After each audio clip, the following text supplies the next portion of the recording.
بسم اللہ الرحمن الرحیم ادب گاہست زیر آسماں از عرش نازک تر نفس گم کردہ می آیت جنید و با یزید اینجا۔ یہ وہ خاص بارگاہ ہے جس میں بڑے بڑے بزرگ بھی جب آتے ہیں تو اپنا سانس بند کر لیتے ہیں، کہیں سانس اونچا ہو گیا تو بے ادبی شمار نہ ہو۔ قبلہ بابا جی رحمۃ اللہ علیہ فرمایا کرتے تھے نفس گم کردہ می آیت صدیق و فاروق اینجا، کہ یہ وہ بارگاہ ہے جہاں حضرت سیدنا صدیق اکبر رضی اللہ تعالیٰ عنہ، سیدنا فاروق اعظم رضی اللہ تعالیٰ عنہ بھی حاضر ہوتے تو اپنا سانس بند کر لیتے، کہیں ایسا نہ ہو کہ سانس اونچی ہو جائے اور یہ بھی بے ادبی میں شامل ہو جائے۔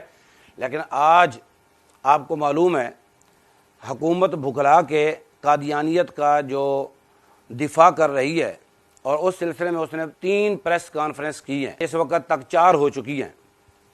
ہم اس کا جواب دینے کے لیے یہاں بیٹھے ہیں۔ پوری شورا کے ساتھ متفقہ طور پر یہ مشورہ ہوا ہے، مسلم لیگ نون کے وزراء کی جانب سے کی گئی پریس کانفرنس کو یکسر مسترد کرتے ہیں۔ ختم نبوت کا تحفظ انتہائی اہم اور حساس ایشو ہے جس پر پوری پاکستانی قوم متفق ہے۔ اس اہم ایشو سے توجہ ہٹانے کے لیے حکومتی پریس کانفرنس کی گئی ہیں۔ قادیانیوں کے حق میں کیے جانے والے فیصلے کو آئین اور قانون کے مطابق بتایا گیا ہے۔ حکومت کی طرف سے اس قسم کے اعلانات نے اس پورے حکومتی ڈھانچے پر کئی قسم کے سوالات اٹھا دیے ہیں۔ پوری قوم یہ سمجھتی ہے قاضی فیض عیسیٰ کا فیصلہ غیر شرعی، غیر آئینی ہے، اور مزید حکومت کا اس فیصلے کو قانونی اور آئینی قرار دینا قادیانیوں کے لیے واضح طور پر راستہ بنانے کی کوشش ہے۔ ہم اس فیصلے کو اور اس کی پشت پناہی کرنے والوں کو یکسر مسترد کرتے ہیں اور اس عزم کا اعادہ کرتے ہیں کہ ختم نبوت اور ناموس رسالت صلی اللہ علیہ وسلم جیسے عظیم کاز پر ہمارا سب کچھ قربان ہے۔ ختم نبوت اور ناموس رسالت صلی اللہ علیہ وسلم سے بڑھ کر ہمارے نزدیک کوئی چیز اہم نہیں ہے، لہٰذا ختم نبوت کے قانون پر ڈاکہ ڈالنے کی اجازت کسی کو نہیں دیں گے۔ ہمارا موقف وہی ہے جو ہمارے سربراہ امیر حضرت قبلہ سعد حسین رضوی دامت برکاتہم العالیہ نے اپنے خطاب میں بتایا ہے۔ ہم اس موقف سے 1 انچ بھی پیچھے نہیں ہٹیں گے۔ جسٹس فیض عیسیٰ اپنے غیر آئینی اور غیر قانونی فیصلے کو فوراً واپس لے۔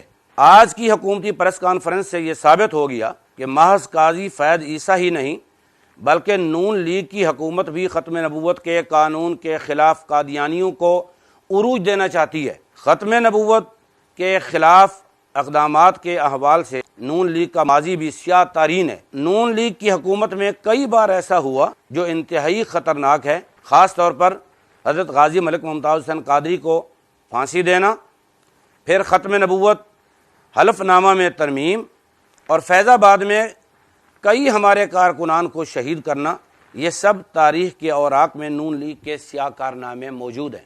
ہم یہ مطالبہ کرتے ہیں نون لیگ سے اپنا ایجنڈا واضح کرے، ورنہ ہمارے پاس کہنے کو اس کے سوا کچھ نہیں کہ قاضی فیض عیسیٰ کی پشت پناہی نون لیگ نے کی ہے، اور حقیقت میں نون لیگ قادیانیوں کی بی ٹیم ہے۔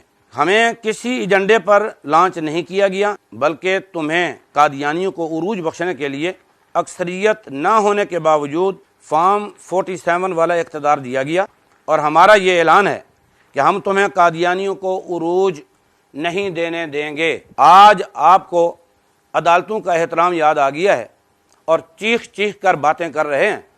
کل تک جب خود یعنی نون لیگی سپریم کورٹ پر حملہ آور ہوئے تھے، ان ویڈیوز کو دوبارہ دیکھو تاکہ تمہارا مکروہ چہرہ تمہیں نظر آئے۔ آپ کو یاد نہ ہو تو ہم آپ کو یاد کرواتے ہیں۔ جب تم چیف جسٹس کو کتا اور ججوں کو کالی بھیڑیں کہہ رہے تھے، اور جسٹس سید سجاد علی شاہ صاحب کے دور میں سپریم کورٹ پر تم نے حملہ کیا اور سپریم کورٹ میں گھس کر کے توڑ پھوڑ کی، چیف جسٹس سجاد علی شاہ پر نون لیگ کے رہنماؤں اور اراکین نے اسمبلی نے حملہ کیا ہے، یاد آ گیا کچھ یا اور بتاؤں وہ کیا تھا؟ اور آپ کہوگے کہ ہم نے اپنے قائد نواز شریف کے ساتھ وفاداری کی تھی، تو سن لو، تم اپنے قائد کے وفادار ہو، ہم رسول اللہ کے وفادار ہیں، اور اپنے آقا و مولا کی عزت کے لیے سارا کچھ قربان کرنے کے لیے تیار ہیں۔ تم یہ مت سمجھو ہم تمہاری ان پھس پھسی پریس کانفرنسوں سے دب کر کے بیٹھ جائیں گے اور اپنا موقف تبدیل کر دیں گے۔ ہمارا موقف وہی ہے جو قبلہ امیر صاحب نے بیان کیا، اس سے 1 انچ بھی ہم پیچھے نہیں ہٹیں گے۔ اور یہ بھی سن لو ہمارا بیانیہ وہی ہے جو ہمارے مرکزی امیر صاحب نے دے دیا ہے۔ ہم پرامن ہیں، ہمیں پرامن رہنے دیا جائے۔ اور جو آپ نے کہا کہ علماء کو فیصلے کا حق دیا جائے، تو ہر فرقہ اپنی سزا تجویز کرے گا۔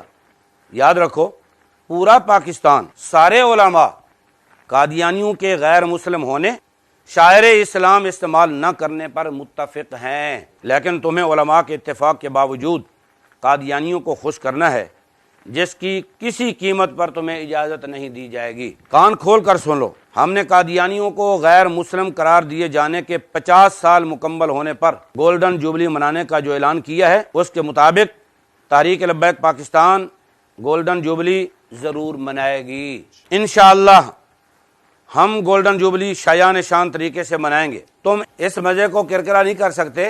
ہر عاشق اور رسول اللہ صلی اللہ علیہ وسلم کا غلام ضرور یہ خوشی منائے گا، اور اس خوشی کو قیامت تک مسلمان مناتے رہیں گے، اور قادیانی اور ان کے ہم نوا ہمیشہ ذلیل ہوتے رہیں گے۔ نواز شریف کا قادیانیوں کو اپنا بھائی کہنا، پھر مسلسل ختم نبوت کے قانون پر نقب زنی کرتے رہنا، یہ ساری حرکتیں تمہاری جسارتیں ظاہر کرتی ہیں کہ جب بھی تمہاری حکومت آئے گی تم اپنے بھائیوں کے لیے آسانیاں پیدا کرتے رہو گے، اور ہمیشہ چور دروازے سے انہیں مسلمانوں میں داخل کرنے کی ناکام کوشش کرتے رہو گے، اور ہم ایسا نہیں ہونے دیں گے۔ قوم اس موضوع کی نزاکت کو بہتر طریقے سے سمجھ سکتی ہے، لہذا ہم اپنی جماعت اور پاکستانی قوم کی طرف سے تمہارے اس پروپیگنڈے کو سختی سے مسترد کرتے ہیں۔ لبیک لبیک لبیک یا رسول اللہ، تاجدار ختم نبوت۔